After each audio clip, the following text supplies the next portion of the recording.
the sun blazing down on Elmwood Park like it had something to prove. Families picnicking on checkered blankets. Kids chasing frisbees through the grass. And right in the middle of it all, chaos erupts faster than a summer storm. A shrill voice slices through the laughter. "You're faking it. You lazy fraud. Give me that stick before I call the cops."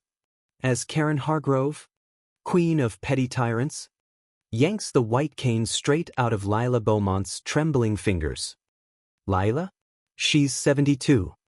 With silver hair pinned back like forgotten dreams, and eyes that see nothing but feel everything. That cane wasn't just a tool, it was her anchor in a world that already felt too slippery. 1 second, she's tapping her way along the path, humming an old jazz tune under her breath, the scent of fresh-cut grass tickling her nose. The next, it's gone.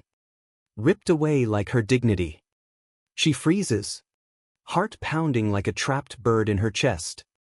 "Ma'am. Please," she whispers, voice cracking on the edge of a sob.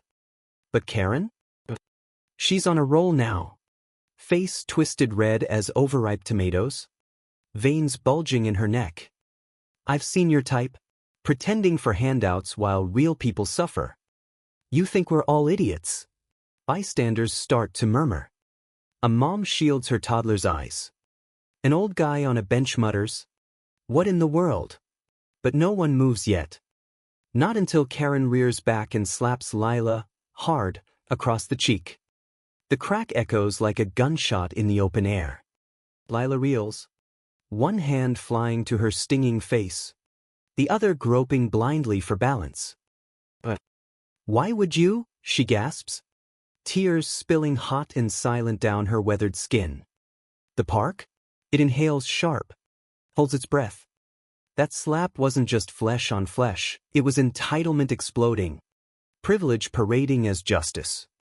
And in that frozen heartbeat, you could almost hear the universe grinding its teeth. Enter Marcus Hale, 20, barista by day, reluctant hero by sheer bad luck. He's jogging by with earbuds in, backpack slung low, when the slap yanks him back to reality. "Oh, hold up." He skids to a stop, yanking out his phone like it's Excalibur.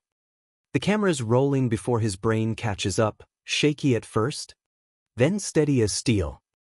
"Lady, what the hell are you doing? Back off her." Karen whirls on him, eyes narrowing to slits. "Mind your own business." Boy, this fraud's scamming everyone. Look at her. Not even flinching right. But that word lands like gravel in his gut. Marx, who grew up dodging slurs in a neighborhood that forgot hope, feels the old fire flicker. But he doesn't swing.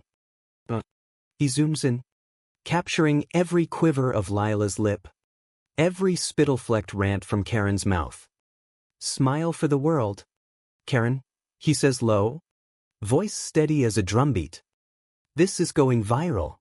Sophia Ramirez, park ranger with a badge polished brighter than her resolve, hears the commotion from across the green. She's mid-sip on her lukewarm coffee, but no sugar, just like her tolerance for BS, when the slap's echo hits her boots. "Dios mío," she breathes, tossing the cup and sprinting over, radio crackling at her hip. By the time she pushes through the growing circle of gawkers, Karen's mid-tirade, waving the cane like a trophy. "See? She's fine." No blind person reacts like that. Sophia's seen it all, lost dogs, graffiti wars, the occasional streaker, but this boils her blood. "Ma'am," she barks, hand on her baton, "drop that cane." Assault in progress. Karen snorts, thrusting out her chin.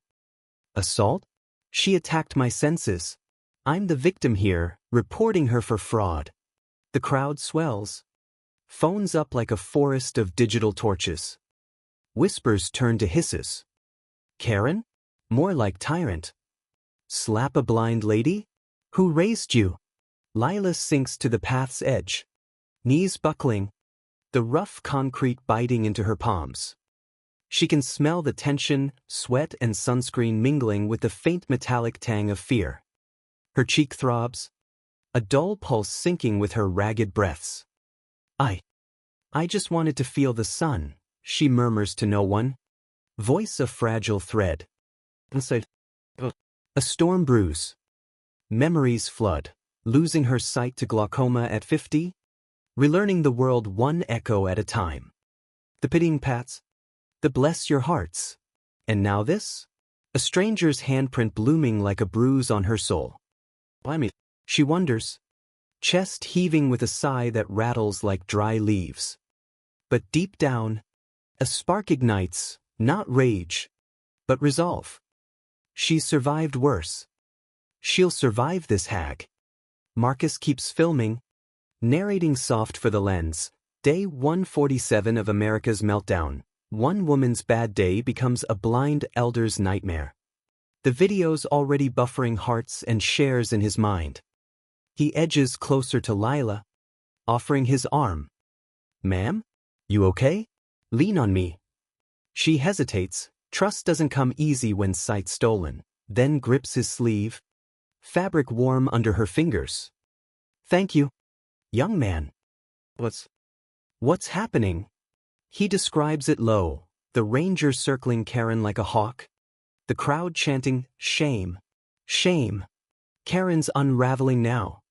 Mascara streaking black rivers down her cheeks. This is harassment.